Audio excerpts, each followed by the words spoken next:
নিরামিষ যে কোনো দিন হোক বা ছুটির দিন অনায়াসে এই কম্বোটা আপনারা ঝটপট তৈরি করে ফেলতে পারবেন। খেতেও দুর্দান্ত আর বানানো ভীষণই সহজ। তো ভিডিওটি শুরু থেকে শেষ পর্যন্ত দেখার অনুরোধ রইল। ঝরঝরে পোলাও তৈরি করতে গেলে এখানে চালটাকে মেপে ব্যবহার করতে হবে। আমি এখানে কাপ মেপে 2 কাপ চাল ব্যবহার করেছি। আপনারা যেই অনুপাতেই চাল নেন না কেন আপনারা সেটা বাটি বা কাপ মেপেই চালটা নিয়ে নেবেন। এখন খুব ভালোভাবে গোবিন্দভোগ চালটাকে ধুয়ে পরিষ্কার করে নেওয়ার পর একটা ছাঁকনির মধ্যে জলটা ঝরানোর জন্য রেখে দিয়েছিলাম। প্রায় 20 মিনিট মতো জলটা ঝরে গেছে। তারপর এখানে একটা বড় পাত্রের মধ্যে নিয়ে নিলাম। এখানে দিয়ে দিচ্ছি 1 চামচ পরিমাণে গ্রেট করে নেওয়া আদা। চালের অনুপাত অনুযায়ী এখানে দিয়ে দিচ্ছি 1 চামচ পরিমাণে লবণ, 1 চামচ পরিমাণে দিয়ে দিলাম হলুদ গুঁড়ো রঙের জন্য, দিয়ে দিচ্ছি এখানে 3 চামচ পরিমাণে দেশি ঘি।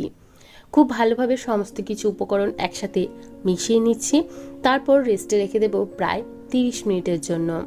যতটা ভালোভাবে এটা মাখিয়ে রেস্টে রাখবেন পোলাও কিন্তু ততটাই ভালো তৈরি হবে। তো এখন রেস্টে থাক। অন্যদিকে আমরা চটপট তৈরি হয়ে যাওয়া একটা আলুর দমের রেসিপি আপনাদের সাথে শেয়ার করছি। আপনারাই ঠিক করবেন এটার কি নাম দেবেন। আমি তো কোনো নাম খুঁজে পাইনি, তবে খেতে দুর্দান্ত হয়েছিল। আলুগুলো আমি প্রেসার কুকারে একটু লবণ দিয়ে সেদ্ধ করে নিয়েছিলাম খোসা সমেত। এখন এই খোসাটা ছাড়িয়ে ছোট ছোট টুকরো করে কেটে নিয়েছি। আপনারা নিজেদের ইচ্ছে মতো আলুর সাইজটা করে নেবেন। এখন মশলাটা তৈরি করে নিচ্ছি। মশলার জন্য এখানে নিয়েছি আদা, কাঁচা লঙ্কা, কাজু, জিরে এবং পোস্ত। জিরে পোস্ত নিয়েছি 1 চামচ অনুপাতে, 1 ইঞ্চি পরিমাণে আদা এবং প্রায় 10-12টা কাজু ব্যবহার করেছি। এরপর প্যানের মধ্যে বেশ কিছুটা তেল গরম করে নিলাম। তার মধ্যে যে সেদ্ধ করা আলুগুলো ছিল সেগুলো দিয়ে অল্প একটু ভেজে নেব। বাড়িতে থাকা মশলা দিয়েই খুব সহজে চটপট এই আলুর দমটা তৈরি করে নিতে পারবেন। খেতে কিন্তু দুর্দান্ত স্বাদের হয়। তো দেখুন আলুগুলোকে আমি এখানে ভেজে নিচ্ছি। অবশ্যই আলুটা সেদ্ধ করার সময় একটু লবণ ব্যবহার করবেন, তাহলে আলুটা পাঁচে লাগবে না। তো দেখুন খুব ভালোভাবে আলুটাকে আমি এখানে ভেজে নিয়েছি। এর থেকে বেশি ভাজার কিন্তু কোনো প্রয়োজন নেই। এবার ওই একই প্যানের মধ্যে বেশ কিছুটা তেল দিয়ে দিলাম। এই 2 চামচের মতো সর্ষের তেল ব্যবহার করেছি। দিয়ে দিলাম ফোড়নে একটা শুকনো লঙ্কা এবং বেশ খানিকটা গোটা জিরে। যেহেতু নিরামিষ তৈরি করছি তাই কোনো রকম পেঁয়াজ রসুনের ব্যবহার এখানে হবে না। দিয়ে দিলাম একটা টমেটোর পেস্ট। আমি এখানে টমেটোটাকে পেস্ট করে ব্যবহার করেছি, তাহলে খুব সুন্দর একটা কালার আসবে। আপনারা চাইলে কিন্তু এখানে টমেটোটাকে ছোট ছোট কুচি করেও দিতে পারেন। এখন তেলের মধ্যে খুব ভালোভাবে টমেটোটাকে ভেজে নিয়েছি। তারপর যে মশলাটা আমরা তৈরি করে রেখেছিলাম কাজু, জিরে, পোস্ত এবং কাঁচা আদা লঙ্কা দিয়ে সেই মশলাটা দিয়ে দিলাম। যেহেতু কাজু রয়েছে তাই ফ্লেমটা একদম লোতে রেখেই মশলাটাকে খুব ভালোভাবে কষিয়ে নিতে হবে। তো দেখুন খুব ভালোভাবে সমস্ত কিছু একসাথে মিশিয়ে নিয়েছি। এখন দিয়ে দিচ্ছি পরিমাণ মতো লবণ। যেহেতু আলুটাও আমাদের লবণ দিয়ে সেদ্ধ করা আছে, অবশ্যই লবণটা বুঝে ব্যবহার করবেন। দিয়ে দিলাম 1 চামচ পরিমাণে কাশ্মীরি লাল লঙ্কার গুঁড়ো এবং সামান্য পরিমাণে হলুদের গুঁড়ো। অল্প একটু জল দিয়ে দিলাম যাতে গুঁড়ো মশলাটা পুড়ে না যায়। এখন খুব ভালোভাবে সমস্ত কিছু একসাথে কষিয়ে নিতে হবে। ফ্লেমটাকে একদম লোতে রেখেই ঢাকা চাপা দিয়ে আমি এখানে মশলাটাকে কষিয়ে নিচ্ছি। আর এই মশলাটা কষানো হতে খুব একটা বেশি সময় লাগে না। প্রায় 2 থেকে 3 মিনিটের মতো ঢাকা দিয়ে আমি মশলাটাকে কষিয়ে নিয়েছি। তাতেই দেখুন খুব সুন্দরভাবে তেলটা উপরে উঠে এসেছে। এখন এর মধ্যে দিয়ে দিচ্ছি প্রায় 3 চামচ পরিমাণে টক দই।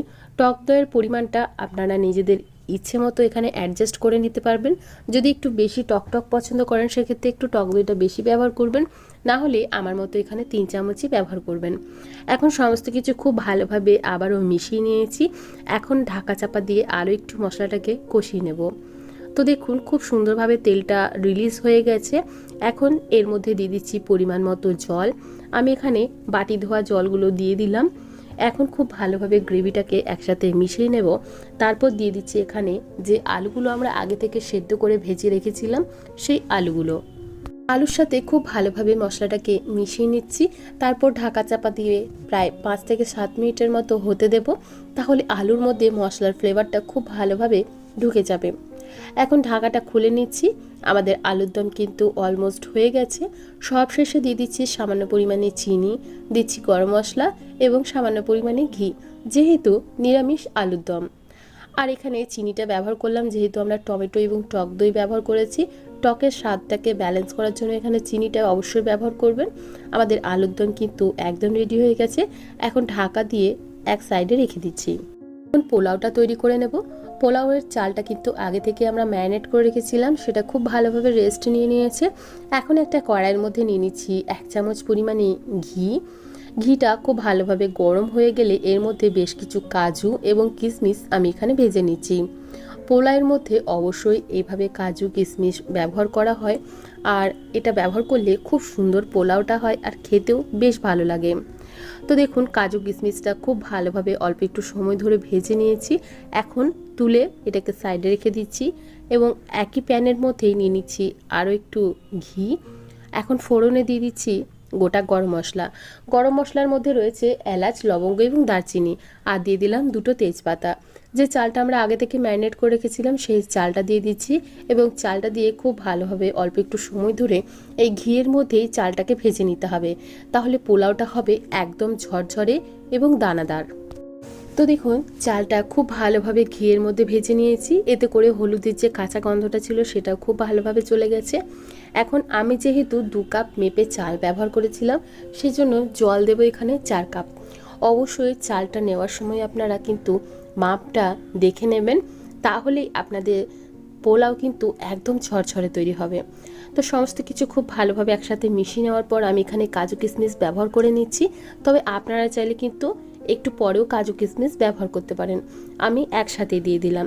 খুব ভালোভাবে আবারও সমস্ত কিছু মিশিয়ে নেওয়ার পর এখানে ঢাকা দিয়ে একদম লো ফ্লেমে রেখেই হতে দেব।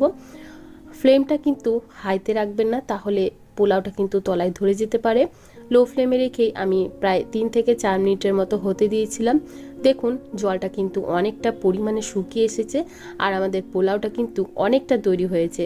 এখন আবারও খুব ভালোভাবে নাড়াচাড়া করে দিচ্ছি যাতে সবটুকু চাল সমানভাবে সেদ্ধ হতে পারে।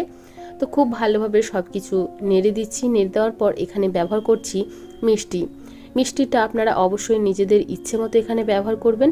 আমি এখানে হাফ কাপের মতো চিনি ব্যবহার করেছি 2 কাপ চালের জন্য। তো দেখুন চিনিটাকে খুব ভালোভাবে চালের সাথে মিশিয়ে দিয়েছি, জল কিন্তু একটু অবশিষ্ট নেই।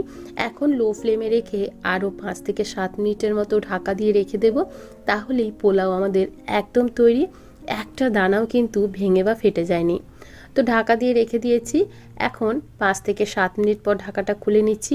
দেখুন কতটা সুন্দর ঝরঝরে পোলাও আমাদের এখানে তৈরি হয়ে গেছে। নিরামিষ দিন হোক বা ছুটির যে কোনো দিন ইচ্ছে করলেই এইভাবে একটা কম্বো তৈরি করে নেবেন।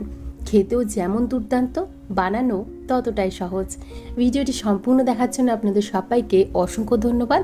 আজকে তাহলে এখানেই বিদায় জানাচ্ছি। আবারও হাজির হয়ে যাব অন্য কোনো দিন অন্য কোনো রেসিপি নিয়ে। Thank you for watching.